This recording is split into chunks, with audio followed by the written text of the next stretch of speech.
আপনারা কারা কারা চান যে আমি এখান থেকে বের হয়ে যাই? হাত উঠান। এই প্রশ্নটা আরো দেরিতে করব আমি। দুই একজন মানুষ হাটে বাজারে এখানে সেখানে সমালোচনা করছে যে হুজুর যে এত রাজনৈতিক বক্তব্য দেয়, রাজনৈতিক বক্তব্য কি কোরআনে আছে? রাজনৈতিক বক্তব্য কোরআনে নাই, তুই একটা দলিল নিয়ে আয়।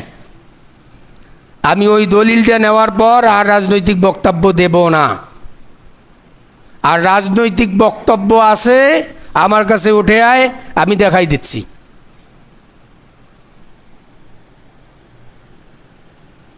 যে ব্যক্তি আমার সমালোচনা করেন আমি তার নাম জানি, ওই ব্যক্তিকে চিনি, আমি নামও বলবো না, এতগুলো লোকের সামনে তাকে লাঞ্ছিতও করব না। আমি শুধু তার কর্ণকোহরে মেসেজটা পৌঁছে দেব। সে যদি আকলবান হয়, জ্ঞানবান হয়, বুঝে শুনে তাওবা করে সঠিক ইসলামে প্রবেশ করবে। আর না হলে এর পর থেকে যদি সমালোচনা করে, আমি জামাতবাসীর কাছে বিচার চাব। যেটা ভুল আপনি ভুলটা লিখে নিয়ে আসেন, সঠিকটা আমি সংশোধন হই। বলছি না প্রত্যেক আলোচনা শেষে বলেছি যে আমি একজন মানুষ, ভুল আমার হতে পারে। যদি কেউ আমাকে জানান আমি সংশোধন হব, কারণ আমি তো মানুষ, আমার ভুল হতে পারে। কিন্তু আপনি হাটে বাজারে এখানে সেখানে সমালোচনা করবেন, আপনাকে আমরা চিনব, চিনার পরেও আপনার ব্যবস্থা নেব না। সময় চলে গেছে। আপনার থেকে বড় ফেরাউন হাসিনা ছিল, তার সময়ও আমি কথা বলতে ভয় পাই নাই। একজন বলেন যে ভয় পেয়েছিলাম? আমি ভয় করেছি কখনো? আপনার থেকে বড় ফেরাউন ছিল সে। গরম তাওয়া চেনেন? পরোটা ভাজা তাওয়া, এখানে দাঁড়ে বক্তব্য দেওয়া মানে গরম তাওয়ার ওপর দাঁড়ে বক্তব্য দেওয়া। ওই সময় এখনো আছে না পেরিয়ে গেছে? জোরে বলেন, পেরিয়ে গেছে। আর এখনো আপনি ফাজলেমি করেন।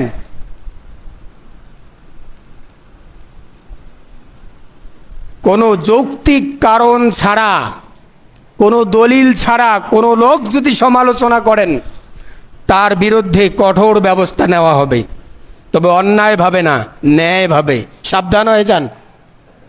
আমার বাড়ি মাগুরায়, এখানে আমার সামনে যারা বসে আছেন তাদের বাড়ি আলমবিদি তরে, ঠিক কি না? সবাই ঠিক বলেন নাই। আমার সামনে যারা বসে আছেন আপনাদের বাড়ি আলমবিদি তরে, হয় কি না? হ্যাঁ, আমার বাড়ি মাগুরায়। সুতরাং আমার নিরাপত্তার দায়িত্ব কার? আল্লাহর।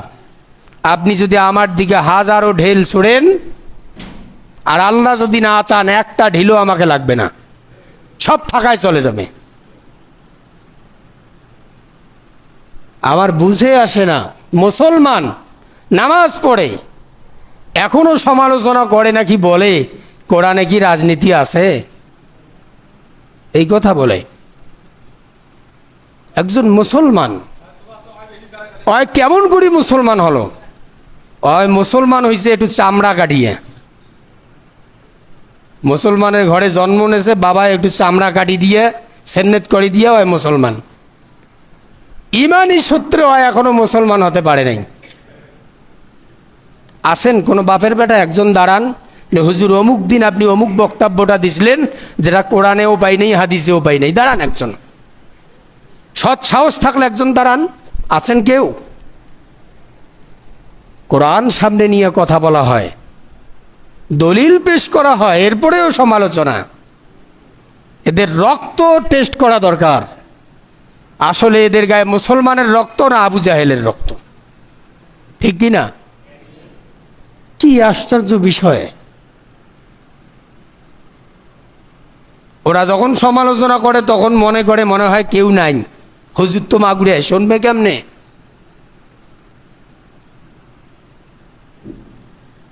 আবার আর একজন দায়িত্বশীল, তিনি বলেছেন এখানে নাকি আমার সাপোর্ট নাই। আমারও নাকি সাপোর্ট নাই। তাহলে আমি কি জুলুম করে আসি এই জায়গাটায়? সবাই কথা বলেন, জুলুম করে আসি?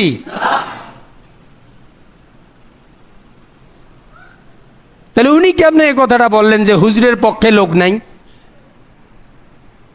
লোক যদি নাই, এই কথাগুলো শোনে কারা?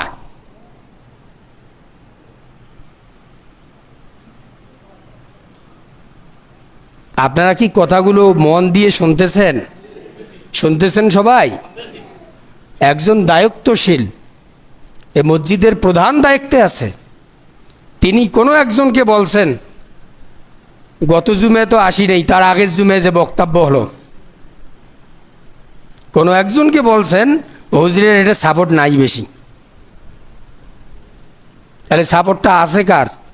যেহেতু আমার সাপোর্ট নাই, এখানে ইমামতি করার যোগ্যতাও আমার নাই।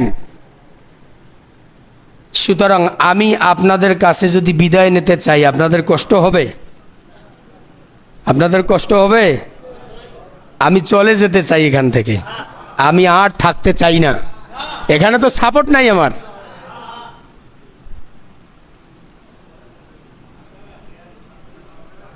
যদি সাপোর্ট থাকে, উনি কেমনে এই কথাটা বললেন যে হুজুরের এখানে সাপোর্ট নাই? কি আশ্চর্য বিষয়!